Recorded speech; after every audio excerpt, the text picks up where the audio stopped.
Asante sana. Ninaomba kila mmoja wetu kwa sababu zote tumefika, tuweze kuinamisha nyuso zetu tuombe. Baba Mungu wa mbinguni, katika jina la Yesu Kristo, tumekuja hapa kwa heshima ya mtumishi wako ambaye ameondoka hapa duniani. Atakatukusanya zote kutoka eneo mbalimbali, viongozi wetu wa nchi, viongozi wa kidini na wananchi wa aina mbalimbali, kwa sababu ya mambo yale aliamini, yale alisema na yale alifanya.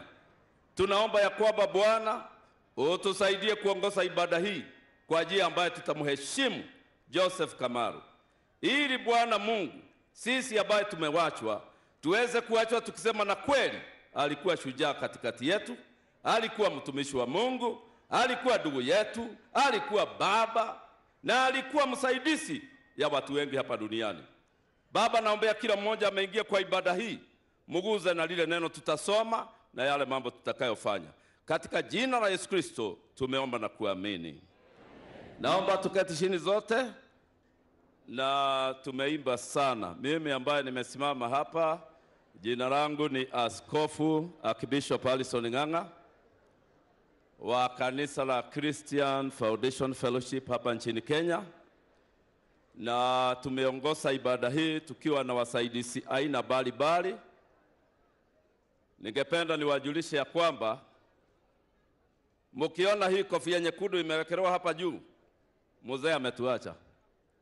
Na kama ni Kamaru ameenda, wadugu na wadada, wananchi wale mmekuja hapa, tutaenda. Watu wataenda wote.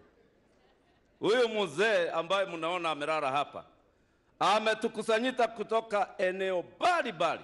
Ukiangalia katikati yetu, unaona wahubiri wamejaa hapa. Na mimi wakati nilikuwa nasikiliza watu wakiongea juu ya Kamaru, niliona kama Kamaru ni wawili. Kuna ile Kamaru ya miaka 59 ambaye aliimba nyimbo za kienyeji, nyimbo za tamaduni, nyimbo za hapa duniani, za mashauri, za Kikikuyu. Halafu alipofika miaka 59, mzee aliokoka.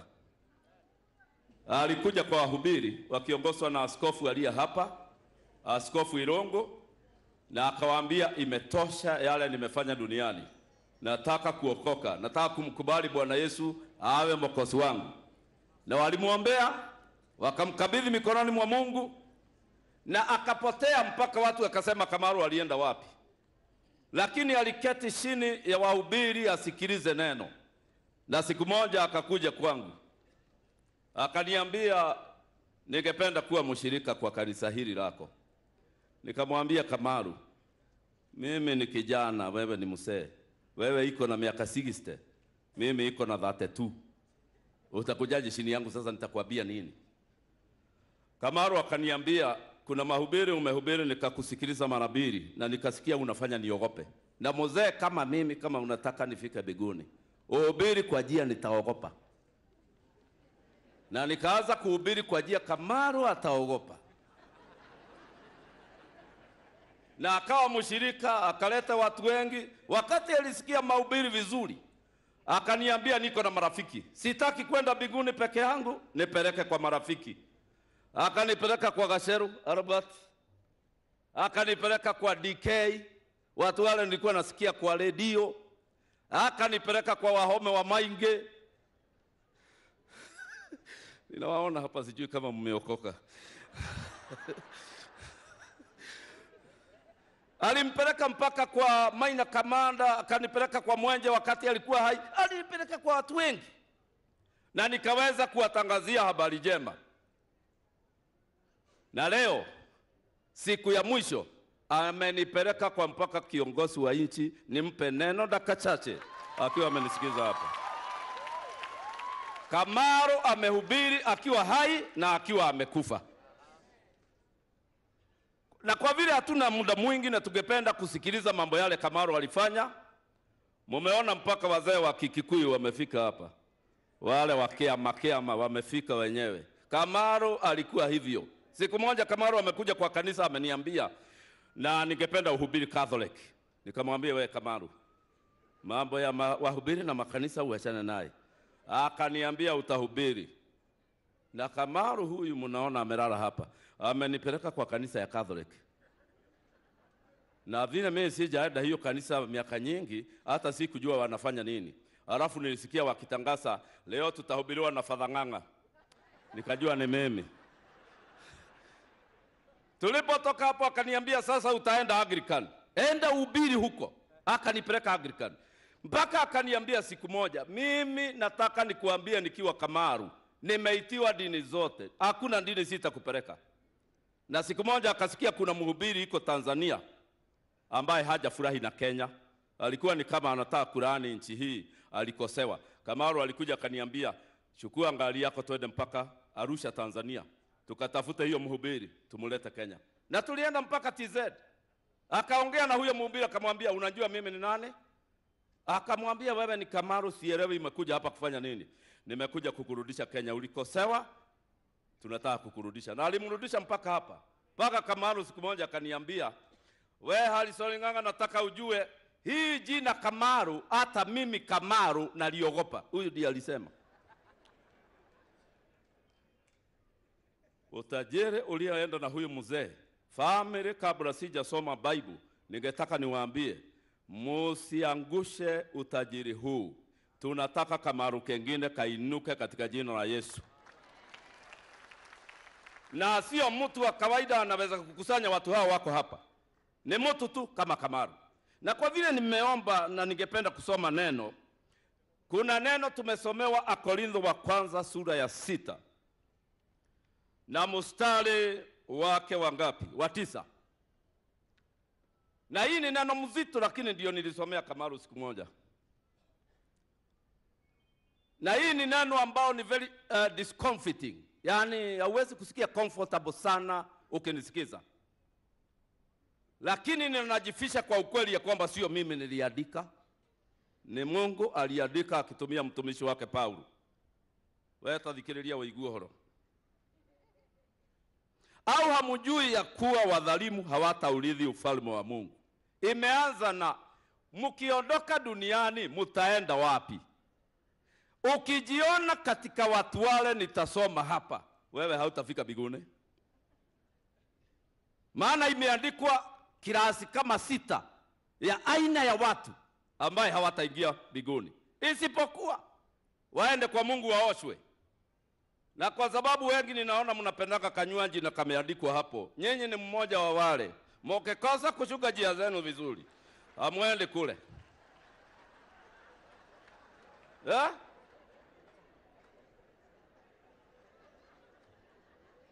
Mimi nimewahi kukunywa pombe, lakini nilikunywa Tusker nusu. Na nilikuwa form 2 mwaka wa 1980. Nikasikia Kamaru anakuja Nyahururu, sio horo kule. Na mimi nikasema mimi sijawahi kuona Kamaru. Nikaambiwa na watu na Kamaru sio wa kanisa, usiende. Nikasema nataka kumuona, nilienda.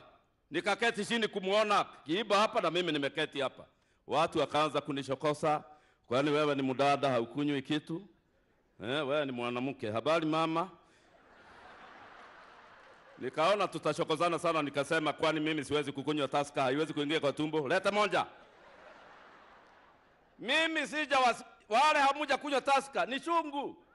Inakaa kama pilipili. Nimejaribu kumeza, watu wananiambia na kweli wewe unakunywanga? Nikamwambia ndio, nikakunywa nusu. Wakati niliondoka hapo nikarudi kwa kanisa, nilisema hivi, Mungu Kamaru asikufe mpaka nimhubiria aokoke. Na nilikuwa kijana wa secondary.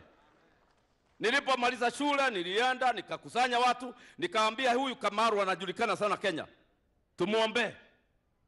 Tukamuombea mpaka siku moja mtu mmoja wa kanisa akaniambia, wewe mimi ni ndugu ya Kamaru. Nikamwambia kweli, ni Kahiga, anaitwa Kahiga yako hapa. Kahiga akaniambia nitakuletea Kamaru hapa. Kabla alete Kamaru akalete mama yake. Mama yake nikamwambia mzigo yangu na Tusker yangu nusu. Akaniambia nitakusaidia. Na Kamaru alikuja kwetu kanisani na Kamaru aliokoka. Kwa hivyo wale hawajui Kamaru ile imeokoka, aliokoka. Akakuja kanisani. Akabatizwa na maji nyingi, tukazika yeye kabisa hakuonekana. Alafu akatokea. Lakini hata kama ni wewe umeiba miaka 59, alafu uokoke, kabla ushike vile kinaenda, si umezeeka? Kama unachelewa kuingia kanisani, siku ile utaingia, tunaambiwa tusimame, unashindwa tumeambiwa nini? Ingia mapema kanisani. Na hapana kufa unatuaibisha. Tunaenda kukondesha mhubiri wa pesa ndio uzikwe wewe. Mhubiri anakuja kuzika yeye na madharau kwa vile ni wakulipwa. Ukiwa hai ulifanya nini? Na wazee wengine wa heshima wanapatia Mungu mwili wakati iko karibu kukufa, wakati anaongea hivi, manipe maji. Ndio anasema ita mahabere, metakubali. Hii mwili wakati iko na nguvu, usipe Mungu. Mbona kumpa mwili hata haiongei? Isidwe. Ya? Haya waya tusome tusikie maneno. Nimewatayarisha ya kutosha. Dakika 5 tu. Hamujui ya kuwa wadhalimu hawatarithi ufalme wa Mungu. Msidanganyike. Washerati hawataurithi. Mtu yoyote anawacha mke yake anaenda kwa mke ingine. Tutawawasha hapa tumewazika. Hawataenda. Na nikiongea unaangalia jirani reaction.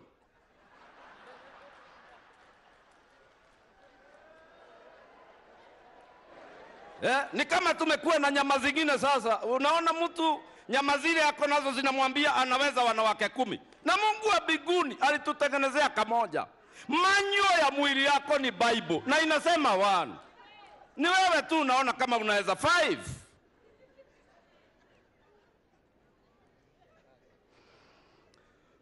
Ni mimi nimesema washerati hawataurithi ama ni Mungu? Kwa hivyo kila mtu ameruka njia akaenda kwa jirani, hataenda. Hata tukikutana hapa tuseme ameenda, tunajua ameenda. Tukikutana kwa nyumba tukiwa wahubiri, huwa tunaulizana hiyo mtu ameenda. Watu wanasema hajaenda, lakini kwa sababu ya PR lazima tuambie watu ameenda mbinguni kuwa na Baba, lakini hajaenda. Iko hapa tu. Ya pili ni waabudu sanamu. Ya tatu ni wazinzi. Na Biblia inasema namna gani kwenye Methali 6 mstari wa 32? Mwanaume afanyaye uzinzi na mwanamke hana akili kabisa. Mwanaume anajulikana iko na akili kwa kukwama na mwanamke mmoja. Hiyo ni kusema uko na hizi. Haijulikani wewe uko na akili kwa kuwa na gari mnono na nyumba mrefu na kwa kukwama na mke mmoja. Hii uko na hizi wewe. Na sasa kwa hiyo maneno umejua ni watu wangapi hawana akili hapa. Usome vizuri Methali 6 mstari wa 32. Inasema hivyo. Na mtu ambaye hana akili anashikananga na mwingine hana. Ingine ni wafiraji. Wale wanaume wanafaa kama wadada. Hata nywele imetengenezwa kama ya mama. Hata unaweza kumsalimia mama habari. Nakwambia si mama, ni mzee. Hii watu kwanza angalia jirani vile amefaa. Kama amevaa kama mdada na ni mwanaume, mwambie hawedi. Hawedi, usimfishe, hawedi. Imeandikwa hivyo hapa. Haedi. Angalia nywele vizuri, haedi. Na wale wanawake wanafaa kama wanaume. Lazima mbadilishe tabia. Mama awe mama, mwanaume awe mwanaume. Mbinguni ni bali.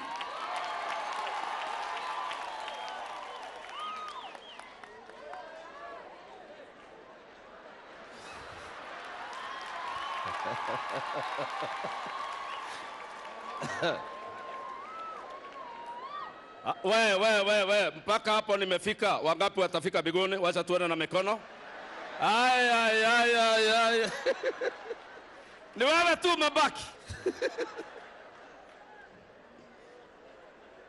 Wale wengine wameandikwa hapo ni nani?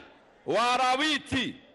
Warawiti sisi hapa ni Kikuyu ni katikati. Na tangu zamani hatukuwa na kitu ya mwanaume na mwanaume kuoana. Mtu alikuwa anaoana na mwanamke. Na yule alianzisha kabila hii ya Kikuyu alikuwa na mama anaitwa Mobi. Wewe uko na mama anaitwa Jothifati. Wewe ulitoa wapi hii kitu?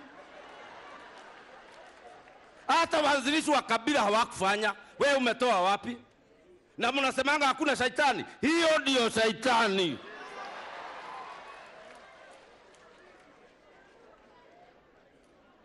Paka ukikuja mkutano kama huu ukiona mwanaume anakuangalia unaanza kuogopa. Asije akakuuliza. Wale wengine ni nani? Mstari wa 10, wala wefi. Kila mtu anaiba kitu ya wenyewe. Mtu ukiona amechukua simu ya wenyewe na kuiba mosea wa wenyewe. Hata hapa kuna waizi wa wazee. Sasa nimuulize, mwizi wa mzee na mwizi wa simu nani mbaya? Si ni mwizi wa mzee? Wazee bwana asifiwe. Bwana mzee mkubwa mnono kama mimi anaibiwa na kwa mwanamke kebaba. Kwani unafikiria nini? Na unaanza kuzaa tena na ulizao ukamaliza wewe. Wale watamanio, watu wale wanatamani vitu ya nyewe, akiona kitu anatamani. Hiyo ingine ni gani? Wale walefi. Walefi, kama unakunywanga unaenda hivi, wewe endelea kuwa na sisi, lakini tunajua hauendi. The Bible imesema.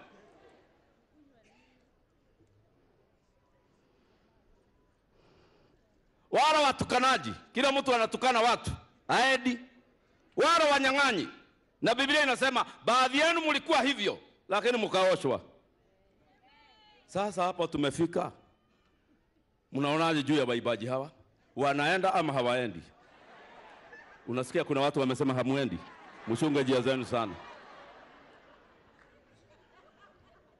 Haiwezekani Harrison anahubiri hapa, jioni tukutane kwa kilabu nikwambie tunaenda Sayuni. Kwani Sayuni imebadilika? Biguni ni bahari, na biguni inasemekana si kubwa, ni kilomita 2200. Usoma Biblia yako vizuri. Kwenda hivi Mlama 2200 kilometers square. Kwa hivyo hapana sema ati Mungu hawezi kuumba watu waue. Watu hao wote wako dunia watatoshea hapo namna gani? Ni wengi wameitwa, wachache wataingia. Hiyo imeandikwa kwenye Revelation 21. Ati na nikaupima mji wa biguni. Mji umepimwa. Na watu wengi unaona hawataingia. Sasa shida ni haujaingia na mke wako ameingia. Haujaingia, na mimi nasikia tukifika binguni kila mwanamke umewahi kuguza hapa duniani atapanga laini nyuma yako.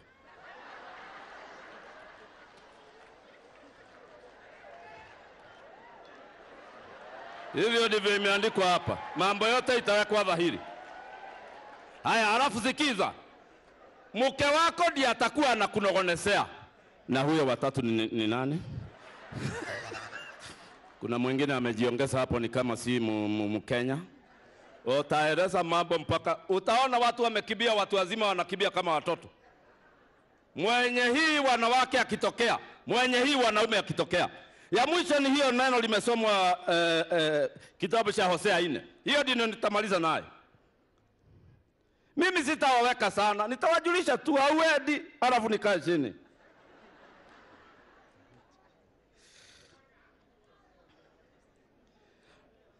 Biblia inasema Hosea 4 ya kwamba lisikieni neno la Bwana enyi wana wa Israeli. Kwa maana Bwana anashutuma na wale wanakaa katika nchi, kwa sababu hapana kweli. Njia moja ya kujua mtu si wa mbinguni ni kuongea uongo baada ya uongo. Akikwambia ninakuja usimngojee, hakuji. Akikuomba pesa akwambia nitarudisha, harudishi. Sasa mtu mwaminifu ni nani? Kama hata mzee akilala, mama anaingia kwa kibeti yake pole pole na anatoa pesa. Mzee anarudi kuuliza na pesa zilienda wapi? Mama anamwambia si tulilala. Unajua wanaume wakilala ni kama wamekufa kidogo. Wanawake ndio wanaamka kwa kuzoea kulea watoto. Sisi tukilala ni kifo, tunaamka asubuhi. Na ndio unaona wanaume wakiamka asubuhi hawaongei vizuri. Sasa pesa zinaibiwa tukiwa tumelala.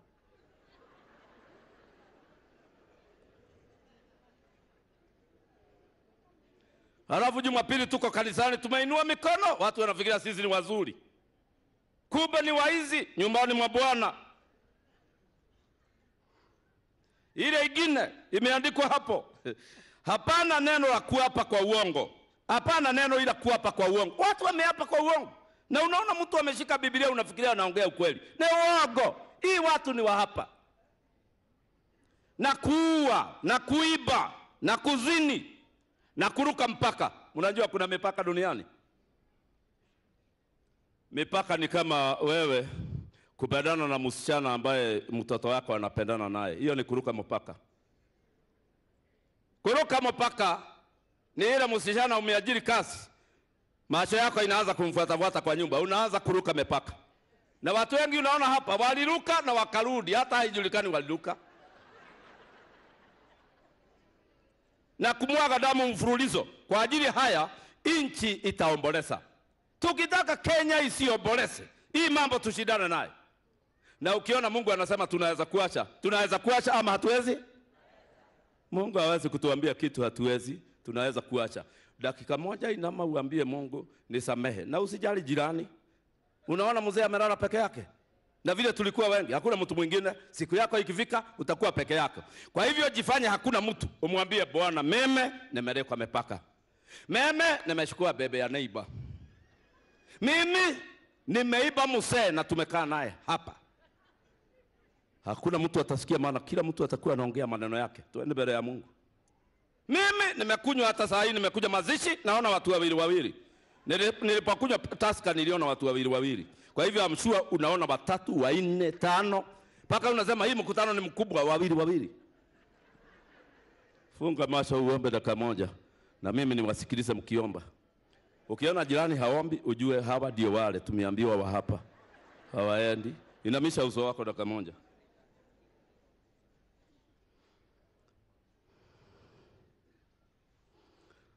Bwana Mungu wa mbinguni, katika jina la Yesu, hii ni neno limeandikwa na wewe na likaandikiwa sisi, ukajua itawezekana. Naombea watu hawa kama vile neno limewafikia, Mungu uwakumbuke. Na kwa sababu wamekuja hapa si tu kuzika Kamaru, lakini kusikia pasta ya Kamaru alikuwa anahubiri namna gani, ndio Kamaru mzee wa miaka akaende kusikiliza mtoto wake. Ninaomba watu hawa watajirudia tena. Wawachane na pombe, maana wanaweza kuacha. Wawachane na ulevi, wachane na mambo yote ambayo tumesoma hapa na utukanaji na kila kitu. Na nchi itakuwa nzuri, na wakikufa wataenda mbinguni. Katika jina la Yesu tumeomba na kuamini. Tupige Bwana Yesu makofi kwa sababu ya hiyo maneno. Haya, najua nimekuongeza huzuni baada ya huzuni, lakini hivyo ndivyo niliitiwa kufanya. Niliitwa ndio nikuweke ushugu ndio badilike. Hapa kati yetu tuna watumishi wa Mungu wengi, nitataja tu haraka, alafu tutaombea family. Na family leo itaombewa na yule bishop mzee sana ambaye Kamaru alienda kwake akamwambia mimi na mke wangu tunataka kuokoka. Na huyu bishop ndiye aliwabatiza kwa maji. Kwa hivyo Kamaru ni wawili ndani ya mmoja. Ile ya zamani na hii nyingine. Na mimi na suspect wengi wenu mnafuata hiyo ya bere kulingana na ile nyimbo nimesikiza. Hiyo ya bere ndio mnataka, lakini niliona Kamaru ingine na nimekuja kushuhudia. Tuko na bishop, nikiwataja mnaweza kusimama, na wale sitataja mtasimama baadaye. Bishop Nyambuto ametoka kule Kisii, na yeye tulihubiri naye na Kamaru Kenya mzima alipenda huyu bishop sana. Tumpigie makofi jamani. Bishop Charles ametoka kule Nakuru. Tuna Lefred Dr. Edward ambaye ametuongoza ibada. Tuna Bishop Kenyua ambaye ametoka kule Nyahururu. Huyo ndiye anaongoza wahubiri wote wa Nyahururu. Tuko na Bishop Washira pamoja na sisi, Apostle Isaac pamoja na sisi, Bishop Kariuki, Bishop Maina, Apostle Kimani. Tuwapigie makofi jamani watu hawa. Na tuko na Father wa Mugunda amefika. Ndio huyo Father wa Mugunda, rafiki ya Kamaru number 1. Na tuko na Father wa pili ambaye ni Bernard Joki. Ako pamoja na sisi, tumpigie makofi. Kamaru amekutanisha makanisa yote hapa. Sio rahisi kukaa mabishop wa Pentecostal hapa na Father na mtu mwingine. Hii nakuambia namna gani? Bigoni tunaenda hata kama unaona ni kama hatuendi, tunaenda. Na mtu akiwasikiza vile mmenyamaza anaweza kufikiria nyote ni wa mbinguni.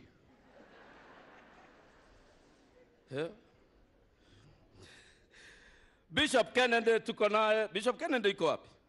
Simama, asante. Ndio huyo Bishop Sammy Brown. Aha, ni wewe wa Nakuru. Haya, Bishop